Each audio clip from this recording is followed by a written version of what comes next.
to request Mr. Vijendra Pal to introduce our other member for this fireside chat. Thank you. So I would like to call upon Mukesh Jha from Vikrant Group, who is General Manager in Supply Chain. Mr. Vijay Shetty from Alchem Laboratories, VP Global Head and Distribution and Logistics. Thank you.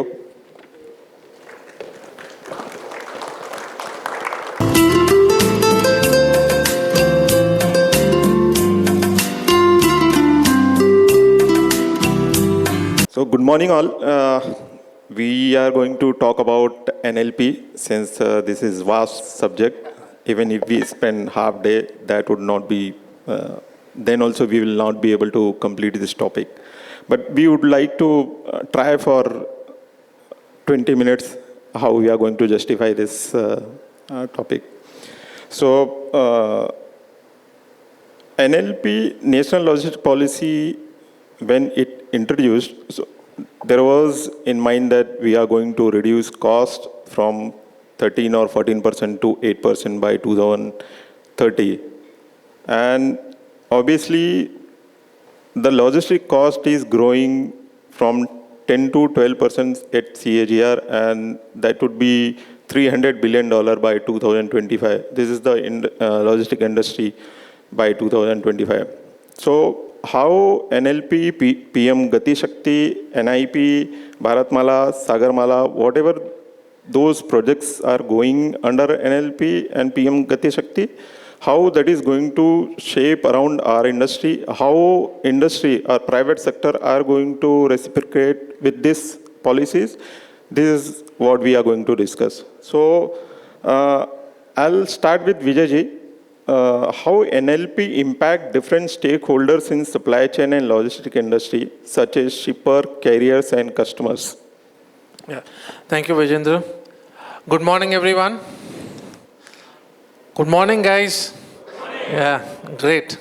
Yeah, NLP. I'm sure everybody must have heard about it, read it, highlights. Everybody know about it. I'm not going to add much of it, but yes, from a country perspective, I think the Honorable Prime Minister is trying to make an effort to look at India as the manufacturing hub for the entire other nations as well. Okay, so service sector, of course, we are leading, but Gati Shakti or NLP policy aims at, I would say, pitching India as one of the manufacturing hubs.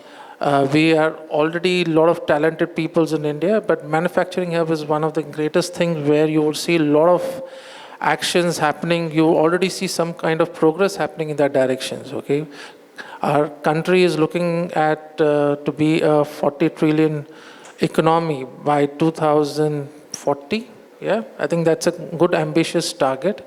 And to start with, I would say this is a very important policy framework. For the first time that we have a framework, we never had a framework. We had a framework to make sure that, okay, things are moving.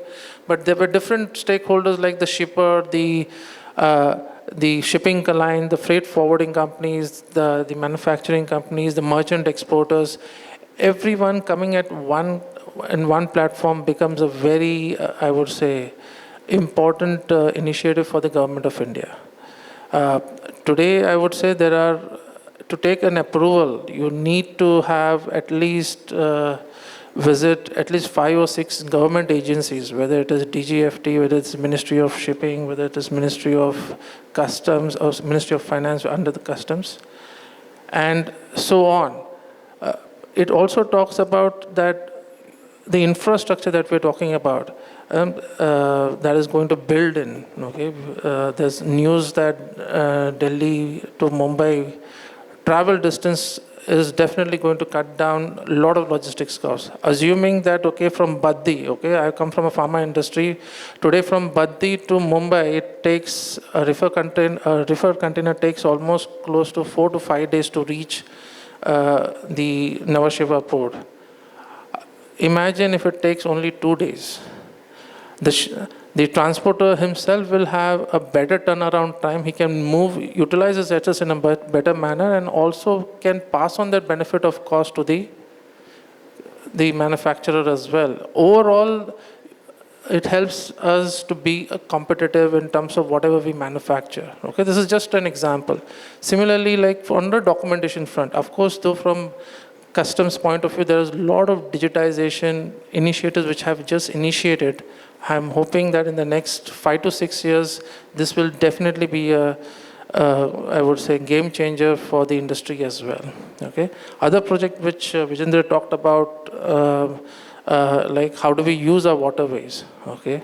How do we use that under PM Gati Shakti, where we talk about Sagarmala project or Bharat Mata project, where roads have been created to make sure you cut down on your lead times. I think those are initiatives which will help us in terms of, when I look at from a manufacturing perspective, today we have, let's say, 28 warehouses all across India.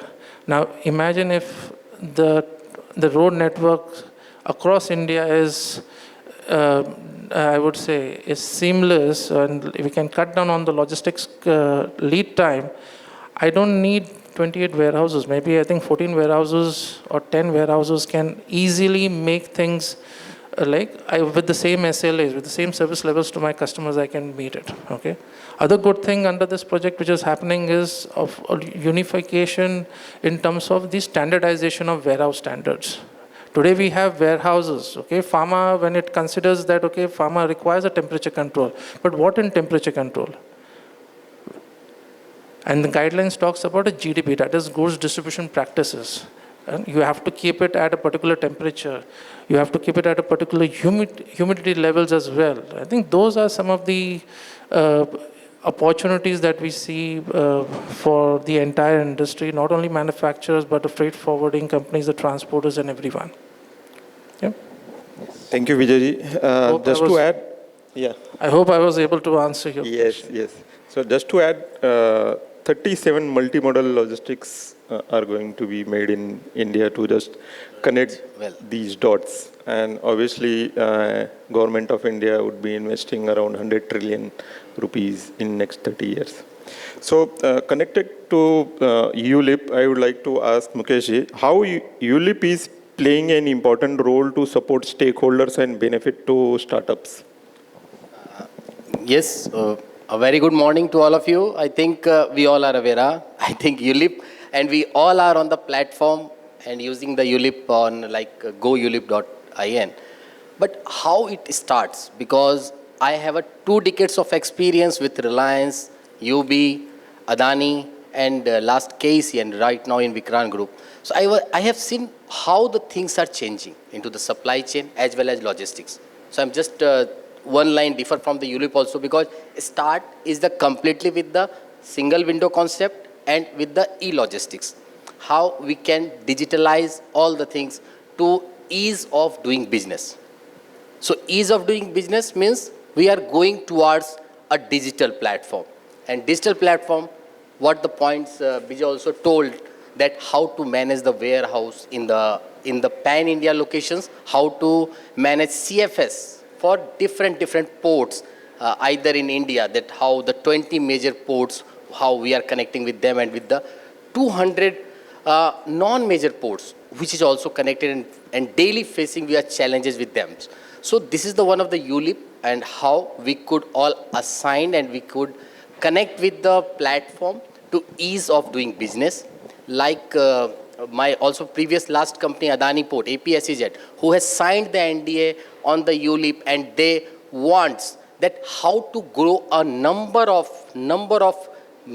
team peoples and number of companies who can register on this platform and get the data access. So the point is that how they could connect with the data access, which is the ULIP is the main major roles, and they are doing the same things with the different companies and organization. I remember some of the companies like carriers who are taking care of the positions of vacant carriers you have or not in the market, or the empty carriers in the market, and how the cargo connectivity between them. So these are all the things which can be doing the business easy with the support of e-logistics, and that is the support what we are getting it from the market today right now. So as how Vijay told about the NLP, so NLP last year we introduced in the October or the September 22.